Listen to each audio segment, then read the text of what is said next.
The symptom is never the start of the story. Let's decode religion. Religion is far greater than the people who practice it.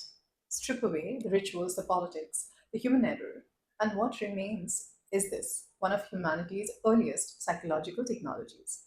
Before laws, before governments, before a single court existed, religion provided human beings with a framework for cooperation, survival, and coexistence. It was an order engineered for a species drowning in chaos.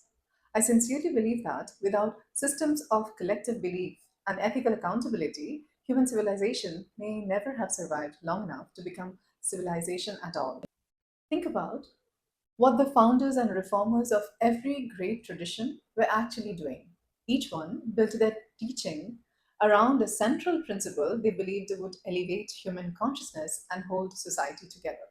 Some chose obedience, some chose compassion, and others chose sacrifice, discipline, renunciation, or radical nonviolence. Different doors, same building.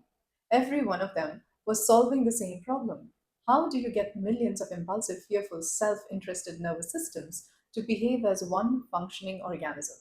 The answer was outer architecture for inner discipline. And nowadays, I hear many people say that they have outgrown religion, that intelligence has replaced it. I would ask them to look honestly at where humanity actually stands.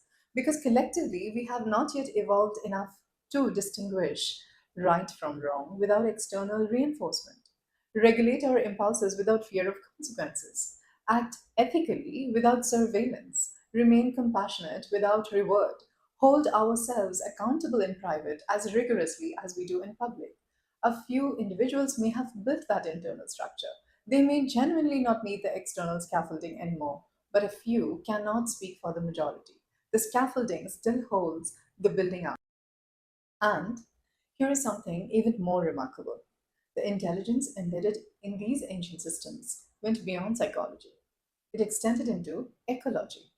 That was systems thinking and transmitting through rituals. So, where does this leave us? Religion, at its core, is an external nervous system, a shared structure regulating impulse, fear, and behavior for an entire species that cannot yet regulate itself. The question for our generation is not whether to discard that structure. The question is whether you individually have built that internal version. Because the discipline religion enforces from the outside, which is accountability, impulse, regulation, ethical consistency, when no one is watching, can be built from the inside. It lives in the nervous system. It can be trained, recalibrated, made yours. And most people haven't done that work. They have simply removed the scaffolding and called it freedom. But real freedom is when the architecture moves inward.